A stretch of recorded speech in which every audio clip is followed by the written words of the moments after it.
Hi, my name is Antonio Zeppa.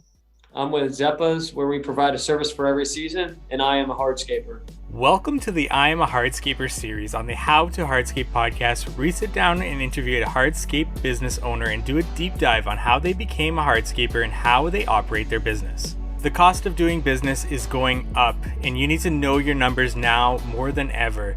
And we have resources at howtohardscape.com to help you with this. We've got the budget and estimate spreadsheet that allows you to create a budget and create estimates from that budget to know that you're recouping all of your costs of doing business with every estimate that you are sending out, as well as our bookkeeping spreadsheet that helps you know your numbers and allows you to do some job costing at the end of each project. You can also join our membership platform as we get into courses about knowing your numbers, estimating, and so much more in the coming months. And it also gives you 25% off our spreadsheets at howtohardscape.com. Learn more about all of this at howtohardscape.com. And without further ado, let's get into today's episode. All right, Antonio, let's get to know a little bit more about you yourself and how you got started in this industry. Can you give our audience a little bit of context, a little bit of background about yourself and what introduced you to this industry? All right, yeah, perfect. For us, it was kind of a natural evolution. I'm 32 years old. I've been doing this for about 15 years. And we started just cutting grass. Our tagline at our business is a service for every season. So we always were adapting and evolving with the seasons here in Louisville, Kentucky. And so naturally, after getting into grass cutting, landscape, stuff like that, it eventually evolved into hardscaping. Gotcha. So you got started on more of the maintenance end of things and then started slowly developed into adding on more services essentially? Absolutely. Yeah. So what drew you specifically to, start that business in the green industry, I guess, in general here? What was the draw for that for you? Because I find with business owners, with these like self-starters, you could essentially start a business anywhere and somewhat be successful if you've got that drive. Why specific stay in the green industry and start that there? Yeah. I've always been just like a natural entrepreneur. I have several different businesses besides this. And so, I think it just made sense. When I was in high school, I started just cutting grass, using my dad's mower and cutting the neighbors. Even before I had my license, I would take the mower with a little buggy and drive it to the back of the neighborhood. I can remember living on a golf course and finding shagging balls in the woods and selling those. And so I've just always been an entrepreneur. Nice. And then, so you start a business and you start to add on more and more services. What was the draw to add on these services as opposed to specialize in a specific service and to stick with that? What was the draw to kind of broaden the services that you offer in your business? Short and simple, maybe ADD. I've got ADD real bad. So, just kind of always being like, being hung up on one thing, like just doesn't work for me. And I think that's why I've got multiple different businesses. It's just, I'm always on to the next thing, just kind of pinging around. So if I'm being completely honest, probably that, it's just kind of drawn me to, what's this about, and always continuing to learn. So yeah, speaking about learning, how did you get the knowledge? How did you get the background to be able to start a new division in your business? Say hardscaping, for example. Where do you start from when you decide, let's get hardscaping going in our business? How do you start gaining that knowledge? Do you hire for that knowledge? Did you already have this knowledge? Give us a little bit of background about the decision to bring hardscaping into the business and where you take it from there. Yeah, so I think with every one of our divisions, as our company's evolved, I've always jumped in myself, learned enough about it. And, I'm really digging for like, by the book way to do things more. So I think then hands-on, of course, they go hand in hand, but, just the proper way to do things. And then I've always spent a year or two just gaining enough knowledge. And then at that point, I feel comfortable enough to hire somebody that's got skills above and beyond what I've got. But I know enough to be dangerous, I would say.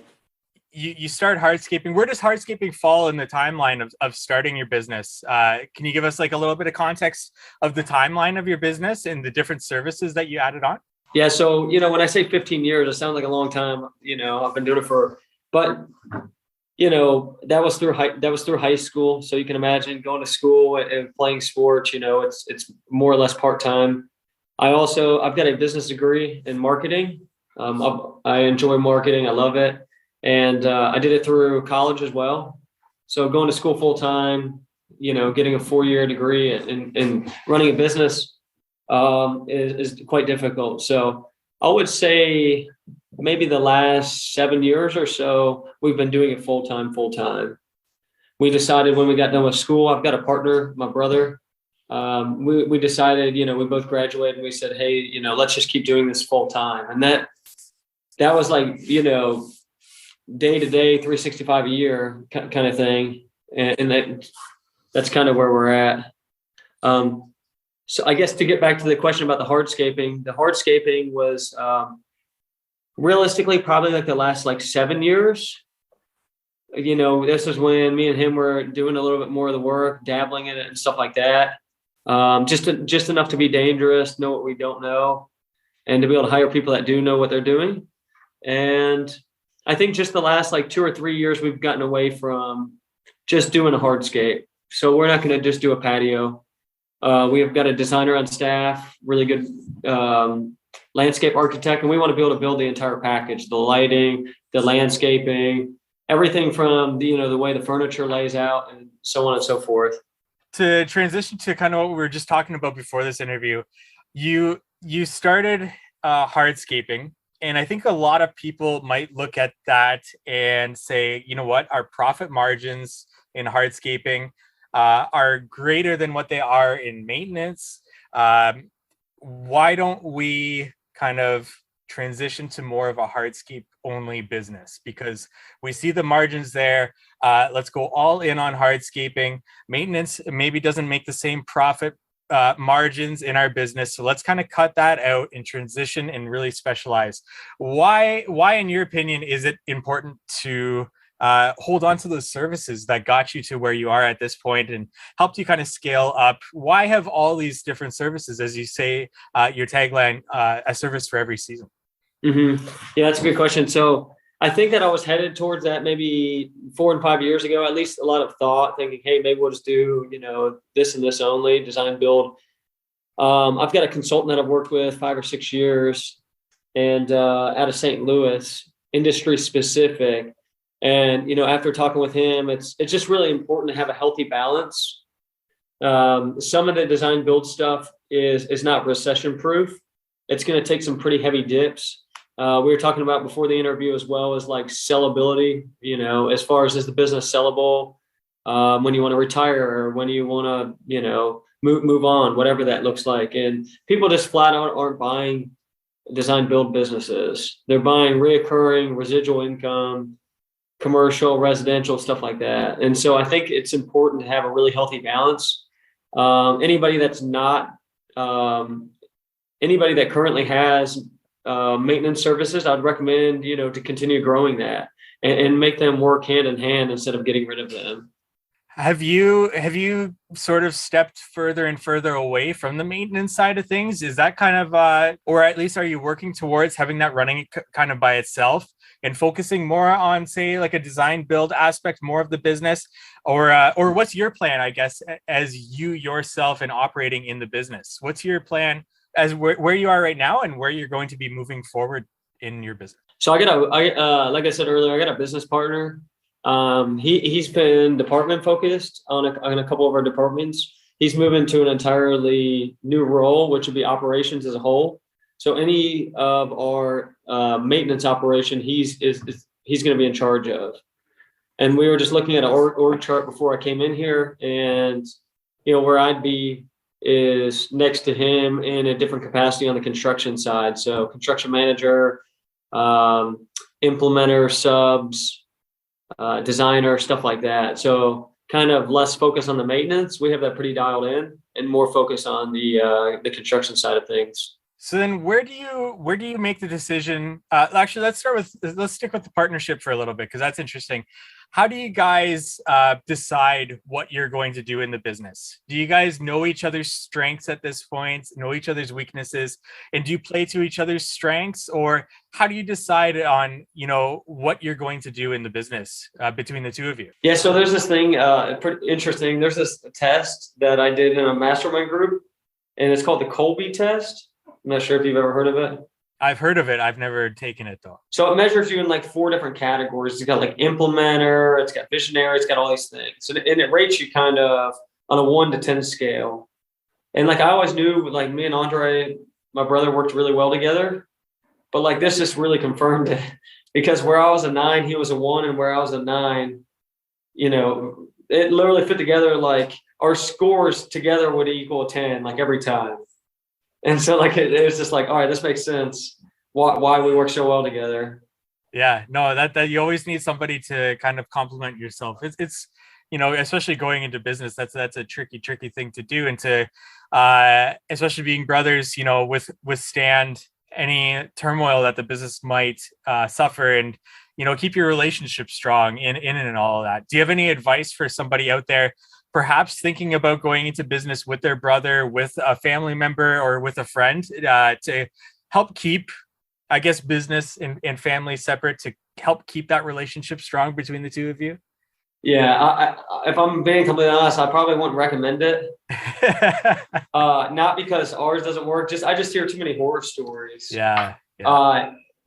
We work in high-end residential space, so I know a lot of guys that have done very well for themselves that have been in business with a sibling, and they haven't talked to their sibling in 10, 20 years and stuff like that. I think it's very unique for me and my brother to have a relationship that works so well together. And I'm not recommending it because it doesn't work for us. I just think that when you're new in the business, things are a little loose. They're not standardized. They're not written down and stuff like that. And your interpretation of what something looks like compared to my interpretation, maybe 2 different things. And I think if you can do it on your own, you should try and do it on your own, if possible. I don't know that partnerships, especially new partnerships, I don't know that they work out very well. It's a little different when you have mature business owners that have ran multiple businesses. They know they need to get in front of an attorney or get in front of people to help them spell it out. But if you're just thinking about starting a little business, I don't think it makes sense to have a partner. Yeah, no, I agree with that. How about when it goes to hiring? How do you know, or how do you identify which type of person you're going to bring on, like which role you're going to fulfill? You talked about hiring a landscape architect. Why at that time did you decide that you were going to hire that landscape architect where you were in your business?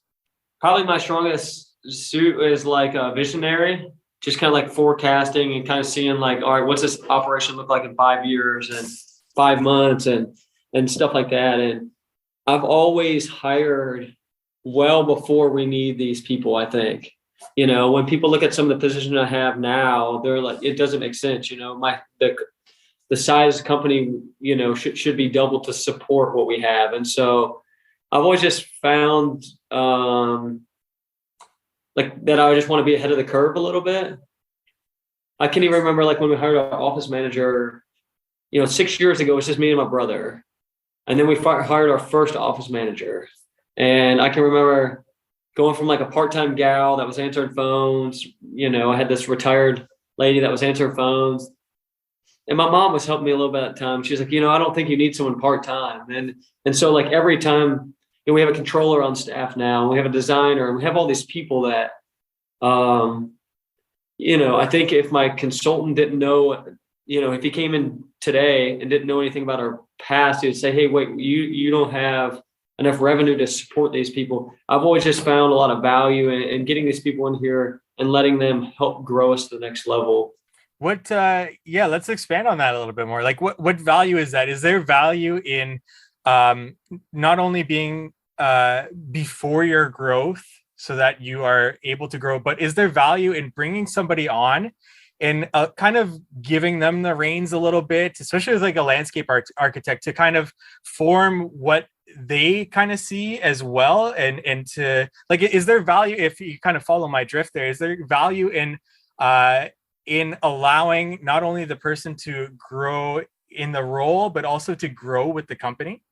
Yeah, absolutely. I think basically it sounds like I hear you saying, is there value in getting somebody in here to help grow the company? And so I think where I was with construction, we had a designer on staff, and then I was kind of learning. Construction's really new to us. Like, there's a lot of new pieces of the puzzle, carpentry and working with plumbers, electricians, and all this stuff for all your outdoor living space. All that was very new to me.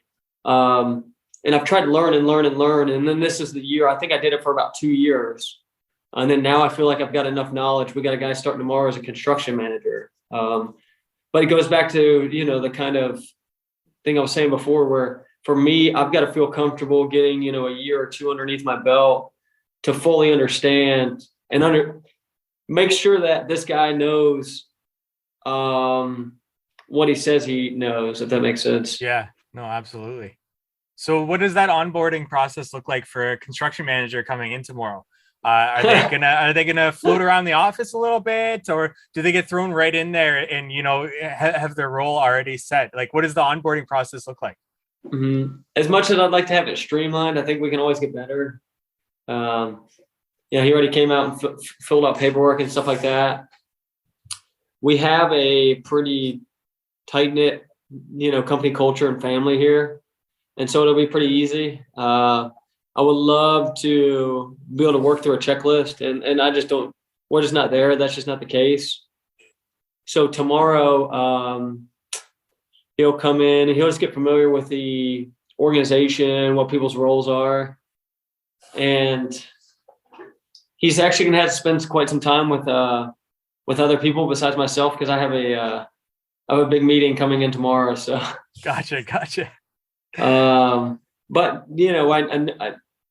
the people we work around, we love and we trust, and so they'll basically get him familiar with the business, and then we'll, day 2, 3, stuff like that, we'll start talking about systems and processes and all that. As your business has grown, I'm sure the way you get leads into your business has really grown as well. Do you find that your maintenance side of the business feeds leads over to the hardscape side at all? Does it help having more trucks with your logo, your name on it out there? People notice it. People see you more around town. Does that division feed leads over to the design build division? Mm-hmm. Yeah, it's a little hard saying. Like 6-7 years ago, when I was like trying to get all the work we have today, I couldn't even dream of the work we have sitting on our table, 6-7 years ago.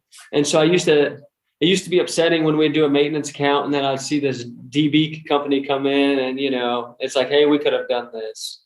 And the reality is, like, they just didn't know we did this type of work. And so I'm not sure. I think we're starting to get more and more of a name for it now. And I don't know if it's coming organically by itself or if some of it's coming from existing customers. So it's hard to say. I didn't answer that question very well. No, not at all. Not a problem. Like, for somebody just starting out and deciding, say they own a maintenance company and they're deciding they want to get into hardscaping, how do you get those initial projects? Because like you said, you may not be known for it right away. So that's why people may not reach out to you for that type of work. How do you start to get those initial leads when you decide, hey, we're going to start doing hardscaping? Fake it till you make it, bro. I mean, I can remember, as silly as it sounds, I can remember posting, it's like when we used to work with Belgard, which we really don't anymore, but I can remember, they've got a gallery and stuff like that and posting these other people's pictures and stuff like that. I mean, you've got to start somewhere, and it's laughable now, but you've got to start somewhere and you've got to paint the image that you can do it. And I think another thing that's really elevated me is, and I would challenge a lot of these smaller companies to this, is a lot of these guys are trying to design themselves and then build it themselves. And I would challenge them to get somebody in there that's got much, much more knowledge than they do on the design side. And so landscape architect, landscape designers, people that have been doing this for 15, 20, 25 years. As I see so much of these spaces being built and they're so hardscape focused, and that's just one piece of the outdoor living space. They're missing, they're missing the stepping stones. They're missing the landscape to soften it up. They're missing the lighting for the intimacy. And,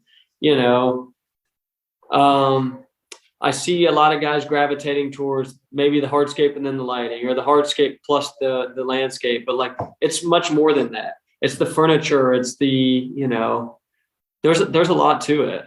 Yeah, no, I totally agree. I find that that's actually where I struggle in my business is being so hardscape focused. I'm focusing on what interests me the most, and not that I don't overlook softscaping. I actually have somebody that just takes care of it for me, and I work with the client and them for that. But ultimately, like, that's my goal, is to bring that in house, kind of like you have, and to offer that full package there, right? Mm-hmm. Yeah. I think, and I've noticed that like their vision is so much bigger from like a dollar stance than I could dream up. What I thought would be, a $60,000 project or whatever, by the time they draw it and it's done, it's, double or triple that. And so they're not, a lot of times I think in school, they're trained not to design to somebody's budget, but to give them the best case scenario. When a lead comes in and you have the landscape architect do the design, how is your business structured in terms of, does the landscape architect go with you or somebody else for the consultation call to be able to speak with the client, work through things? Then the landscape architect goes off, makes the design, and then the two of them go back out and do the design presentation. Like, talk to me about how that whole process works for you. Mm-hmm. Yeah, so we have two different things here. We have a consultation fee. That would be more like just talking about ideas. And then we have a design fee. So we would ask a new customer to pay 100% in full of the design fee before we even start the process. Our designer uses a tablet. He uses a tablet and he does hand drawing, similar to like Matt Heiner stuff. And I think his gets maybe thrown in Dynascape or something like that, but very similar to that, except rather than ours going into Dynascape, he's hand drawing it. And then we've got an assistant that renders it in SketchUp, or draws it in SketchUp and then renders it in Lumion. And so we would ask our client to pay in full when they call, and we try and give them enough data to support, what we're trying to charge. And then he would go on the initial call, he'd meet them, he would talk with them, and then he'd go back to the drawing board. And then a few weeks later, we would present through Zoom. So we started that during the pandemic, and it actually worked really well. We're probably never going to go back on that. Why charge for the consultation fee? We just realized like the demand was very high. Yeah. We do that even for our maintenance service. We're the only one in our town that I know that charges a consultation fee. Gotcha. I know a lot of people in our industry have started charging for consultation fees, some of these groups, mastermind groups and different things like that have helped elevate, what people are good at and stuff like that. And I know that there's a lot of people charging consultation fees now. But basically it helps to get rid of the tire kickers. Yeah. And then we donate 100% of it. So we don't keep any of our consultation fee. Do you let the client know that, like, up front? Yeah. We charge a consultation fee. It's going to be donated? Yeah, we donate it to Blessings of Backpack. So gotcha. We have a whole video, and we push people to watch this video and stuff like that. At the end of the day, we're the only ones that charge a consultation fee. And if they're going to be upset about, like, they hear that we donate it to a nonprofit, they don't get that upset. They either go with us or they don't. Yeah. But that's an awesome idea. I really like that idea for sure. Anybody that does that stole it from us. So it's just a nice way to blend it, really. If I would highly recommend it. If somebody's in a market where they feel like they just can't keep up with the leads, it's the easy way to like slow down the leads and put your money where your mouth is. If you're serious, then pay a fee. We don't keep it anyway. And we've been able to donate thousands and thousands, tens of thousands of dollars, to the community, which is great. That's awesome. So we've been with Blessings and Backpack for 3 years, I think. And this year we're going to change it to a new organization. Yeah, that's the way to do it. I like that. With a lead coming in and you sending out the landscape architect, going through that whole design process, presenting it through Zoom, you land that job. How do you, and this is hardscape or design build specific, how do you schedule those payment structures? Like, do you have a specific percentage up front, specific percentages throughout the job, or does it depend entirely on the job, how you're going to structure that payment structure? Mm-hmm. Yeah, that's a good question. So we're trying to bring on some of these people right now, like a construction manager, to help figure all this out. Because I have an idea of what it should look like, but we need to, I think I mentioned this before, but our maintenance is very dialed in. And when I say dialed in, like from a system standpoint, very, very dialed in. These guys do a budget versus daily, how they're performing every single day. Every crew knows exactly how they're performing. They're either red, yellow, or green. Pretty self-explanatory. Green, you're doing good. Red, you're not. And as far as the fees and the structure for the hardscaping, it's been in the past 50% down and 50% up upon completion. As these jobs grow and grow and grow, it's just too much money up front, and it's not enough money on the back end, waiting until you finish the project. So I think we're going to start breaking it down into pieces of the project so we can understand that a little bit better. With that's interesting on the maintenance side that they do like a daily thing with that. Is that a software or a spreadsheet that they can go into and make sure that they're putting in the information that they're doing on a daily basis? Yeah, so our managers are required to do that. Our controller built it. And going back to these groups, it's been kind of cool to be able to share things that we do that have taken a long time to build and cost a lot of money and share it with a group. So we just went through it with a group of guys maybe like 2 weeks ago. We just kind of shared and we're trying to get in front of these guys because it does help. But we're the department managers are responsible to put in all the cost of goods sold every day, hour, stuff like that. That's awesome. With any business, especially for how long you've been in business for, there's stories that we accumulate, and sometimes not the best stories. So my next question for you is, do you have a horror story that you'd want to share with our audience? And the reason why I ask this, and I ask this to every contractor, is to help the guys just starting out in business or even already in business, to help them put things into motion, or help to put things into process to avoid these things from happening, or just prepare yourself mentally for these things to happen. Do you have a horror story that you'd want to share with us? Yeah, I've got too many. One specific to hardscaping, I can remember we had to we basically had to lift up an entire patio. It's settled. We did a proper excavation and stuff like that, but it was a new build. So the even after we dug down a certain amount, the subsoil was still I guess not settled all the way. So this patio is settled, and it was a family friend. And so, we didn't know how else to remove it at the time. And I have probably resources now to do it in a different capacity, but we basically had to relay this entire patio. So we took it up, and it was all poly sanded. So the only way that we knew at the time to get off of it was literally scrape every single block. And so we had to rebuild this entire thing. Yeah, that's rough. That's a rough one. Does how do you get through something like that? Like when something, not necessarily that situation, but when something bad happens in your business, how do you move through that and still remain a positive leader on the other side, or while you're going through it, to help your guys through that? Yeah. One of our core values is integrity. So yeah, at the end of the day, you just fix it and move on. And those are the most valuable lessons. I seriously could sit here and go, I think the more and more you're removed from the business and you're being a coach and kind of observing and seeing and growing, the more problems you're going to run into, but the more you're learning as well. So, we put gas in a diesel truck, diesel in a gas tank. Anything you can think of, we've done. Flipped a machine into a lake.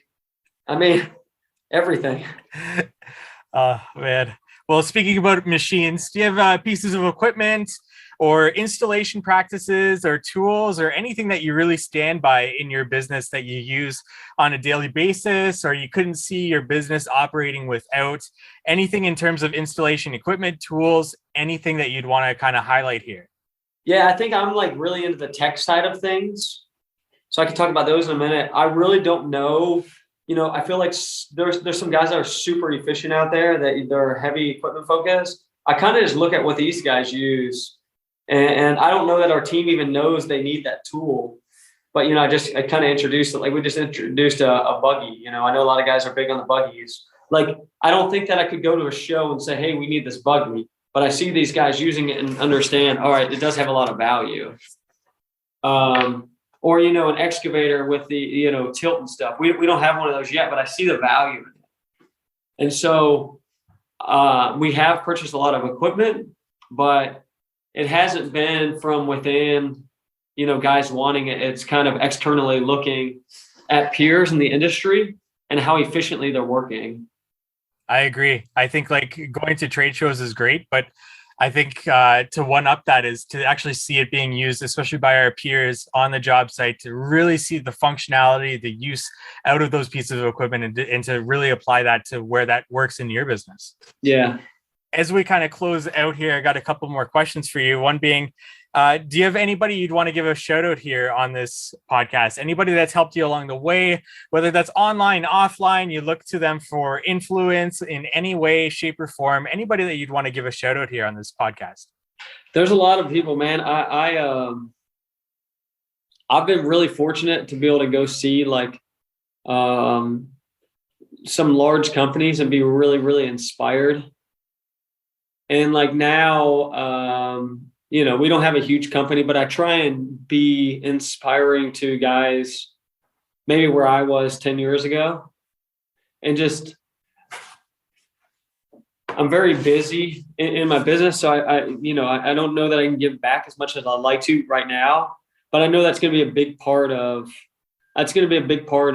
my future, is just giving back as much as I can. And not necessarily like handouts, I haven't been handed out anything, but people have just like opened their arms to, show me around and show me what they've done and what they've created. So I think, this is outside of hardscaping, but Mike Haynes with the Loving Company, he's grown a huge organization, fastest growing landscape company in the nation. And like watching that guy, like just going into his business, just like incredible leader. And so, when I go to these organizations now, I just try and go and take a few things instead of trying to take everything in, just go and pick up a few points and bring those home. And he was a really inspiring leader to kind of watch. There's also groups that have kind of helped me excel my business.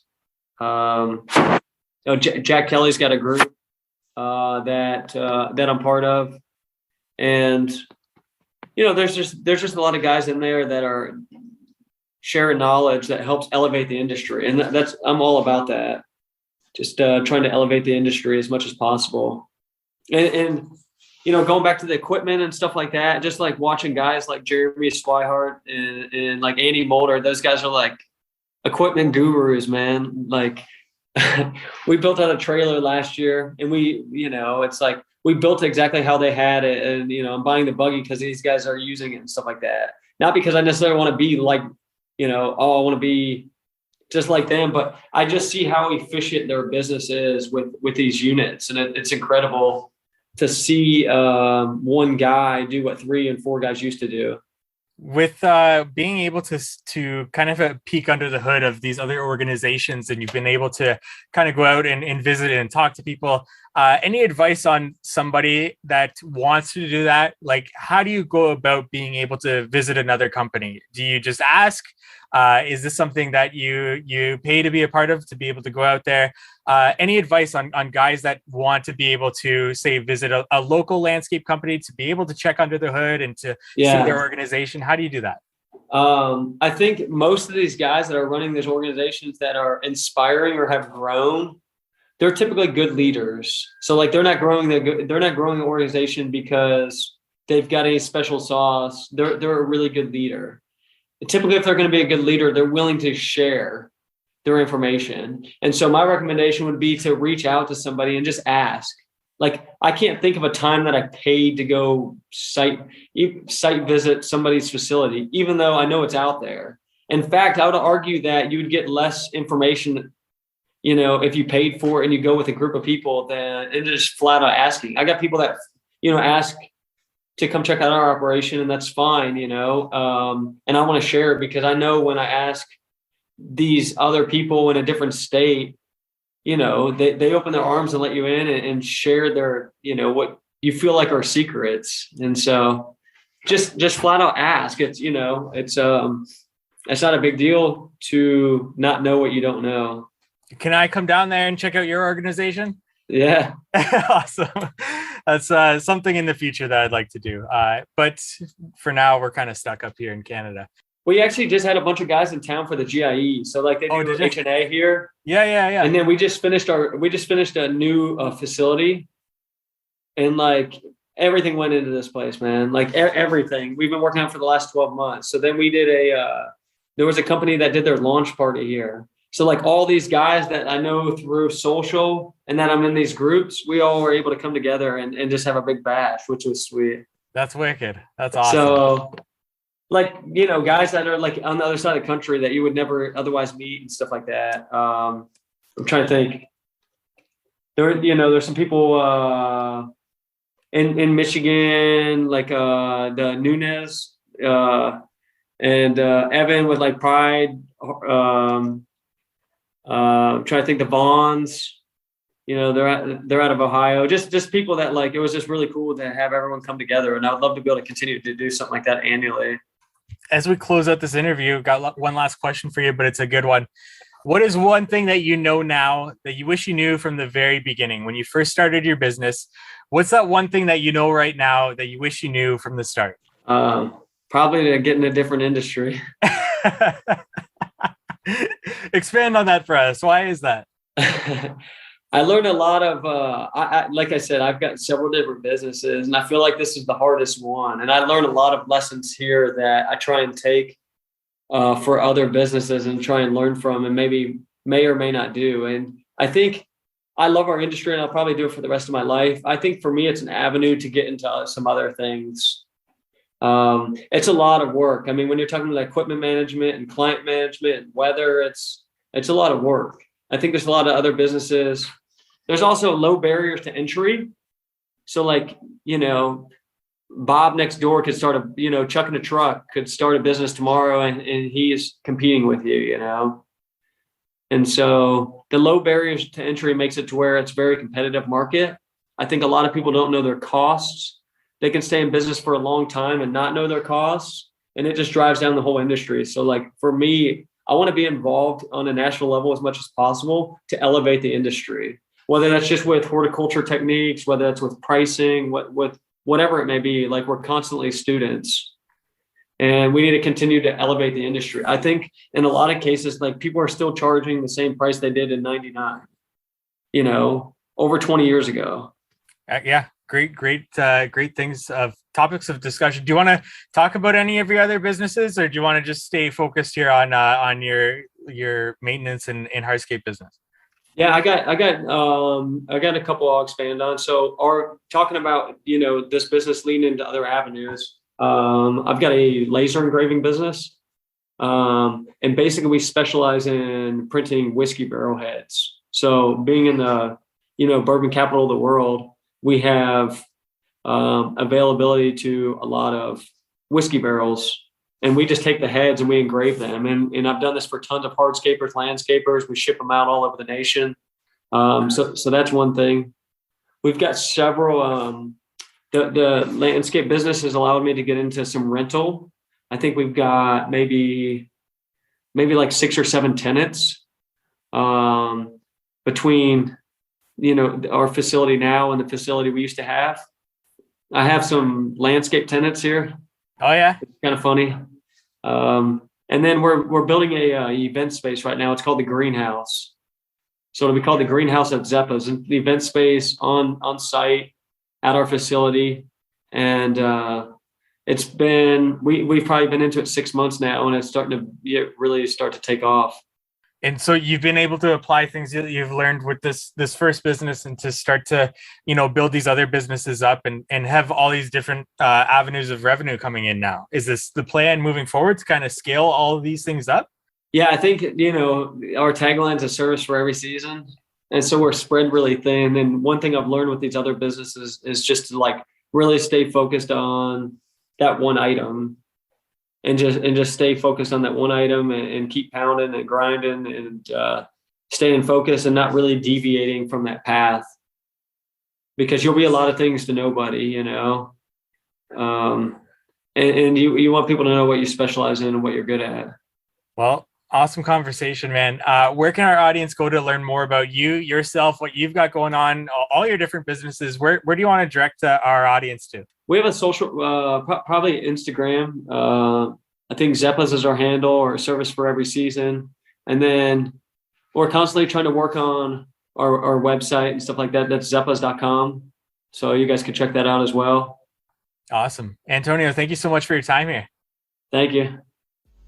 Thank you for listening to today's podcast episode. Go check out Antonio at Zeppa's on Instagram, or service for every season with underscores after each of those words, and show him some love for coming onto the show and sharing his story with us. And we'd love it if you subscribe to our podcast, list us a rating and review wherever you can. You can do that on Apple Podcasts as well as Spotify. We really appreciate that. Or sharing any episode wherever you can with fellow hardscapers in the industry.